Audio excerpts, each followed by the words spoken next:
Bonjour, dans la dernière capsule vidéo, nous avions commencé le chapitre 2 avec, en parlant de la notation exponentielle et de l'exposant 2.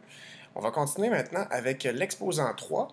Donc l'exposant 3, puisqu'on avait vu que l'exposant 2 c'était un nombre au carré, ici, euh, l'exposant 3, on va dire que le nombre est au cube. Pourquoi au cube? Si je prends le plus petit cube possible ici, c'est un cube, dans le fond, 1 par 1 par 1. Donc, le premier cube parfait possible, ça va être 1 fois 1 fois 1 qui donnerait 1. Si je prends un cube un peu plus gros ici, si je prenais le coin ici, 2 par 2 par 2, donc si je m'en allais chercher 2 par 2 par 2, donc je vais le faire sortir ici mon cube sur le coin. Donc c'est ce cube-là ici. Si je veux savoir il y a combien de cubes en tout, ben, j'en ai ici 2 par 2 qui me fait pour 4 ici pour une rangée, fois 2 qui va me, pour deux, fois, il y a deux rangées, qui va me donner 8. Donc ensuite, 2 fois 2 fois 2, donc 2 au cube nous donnerait 8. 3 par 3 par 3, si on continue, 3 fois 3 fois 3 nous donnerait 27. Puis 4 exposant 3, ou 4 au cube, va nous donner 64. Donc à ce moment-là, on va dire que 64, c'est un cube parfait. C'est possible de faire un cube avec 64 petits cubes comme ça. Donc je pourrais faire, mes cubes parfaits seraient 1, 8, 27, 64.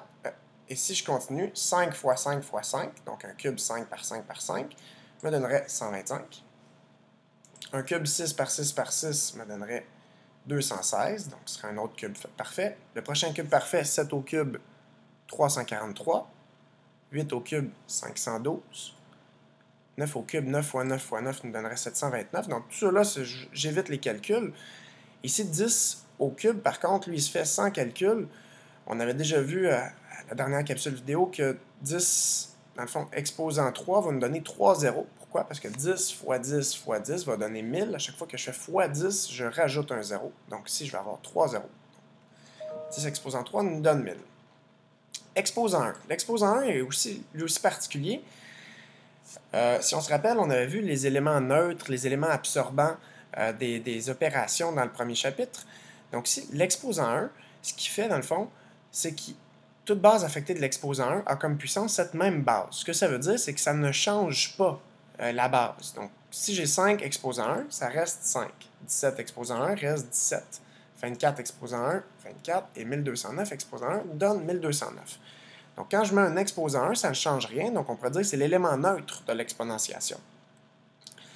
L'exposant 0, lui aussi est particulier, lui, ça serait l'élément absorbant. Parce que lui, quand je mets exposant 0, ça me ramène toujours à la même valeur, la même puissance.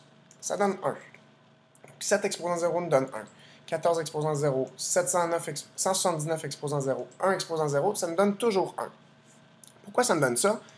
Si je regarde, par exemple, si j'écris ici 4 exposant 3. Ce que ça représente, 4 exposant 3, c'est 4 fois 4 fois 4. Ce qui me donne 64. Si je prends la deuxième puissance de 4, donc 4 exposant 2, ce que ça me donnerait, c'est 4 fois 4, qui me donne 16.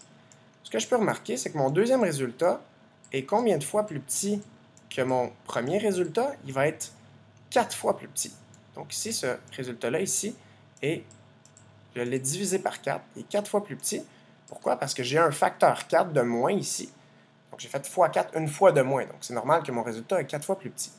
Si j'ai 4 exposant 1, on l'a vu tantôt à l'exposant 1, ça va, le 4 est là une fois, donc c'est l'élément neutre, donc il va rester là. Mon résultat est encore 4 fois plus petit parce que j'ai un fois 4 de moins encore, donc ça suit la même logique. Donc si je veux suivre cette même logique-là, dans ma même suite, 4 exposant 0, mon résultat ici devrait être encore 4 fois plus petit. 4 divisé par 4 me donne 1. Et ce raisonnement-là serait bon pour n'importe quel nombre, donc à chaque fois l'exposant 0 me donne toujours la même valeur qui serait 1. Les puissances de 10 maintenant. Les puissances de 10 comptent autant de 0 que l'indique l'exposant. Donc si j'ai 10 exposant 0, mon exposant c'est 0, donc il va y avoir aucun 0 dans mon nombre, donc ça me donne 1. Là, je viens de voir aussi que l'exposant 0 me donne toujours 1. 10 exposant 1, ça veut dire que je vais avoir 1 0, donc 1000. 10 exposant 3, c'est 10 fois 10 fois 10. Exposant 3, donc 3 0, 1000. Oui, je pense que j'avais dit 10 exposant 1 nous donne 1000, 10 exposant 1 nous donne 10. Donc 10 exposant 3 nous donne 1000, et 10 exposant 7, il va y avoir 7 zéros, donc 10 millions. La forme développée d'un nombre avec la notation exponentielle, ce que je vais faire, c'est que je vais utiliser ce que je viens de voir avec les puissances de 10 pour écrire la forme développée avec les exposants pour que ça soit plus rapide. Donc, 10 exposant 7 est plus court à écrire que 10 millions. Donc, je vais d'abord écrire de la même façon que je l'avais vu avant, la forme développée, puis après, je vais remplacer par des exposants. Donc, 4500, c'est 4 fois 1000 plus 5 fois 100.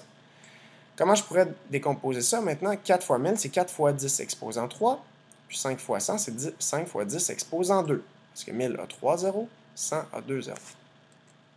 5358, j'ai 5 fois 1000, plus 3 fois 100, plus 5 fois 10, plus 8 fois 1. Si je veux remplacer ici maintenant mes valeurs, mes puissances de 10 avec des exposants, j'ai 5 fois 10 exposant 3, 3 fois 10 exposant 2, vu qu'il y a 2 zéros, 5 fois 10 exposant 1, vu qu'il y a 1 zéro, et 8 fois 1, qui est 8 fois 10 exposant 0, puisque j'ai aucun zéro dans mon nombre ici. Et 10 exposant 0 me donne 1. 20 089, c'est 2 fois 10 000, plus 8 fois 10, plus 9 fois 1.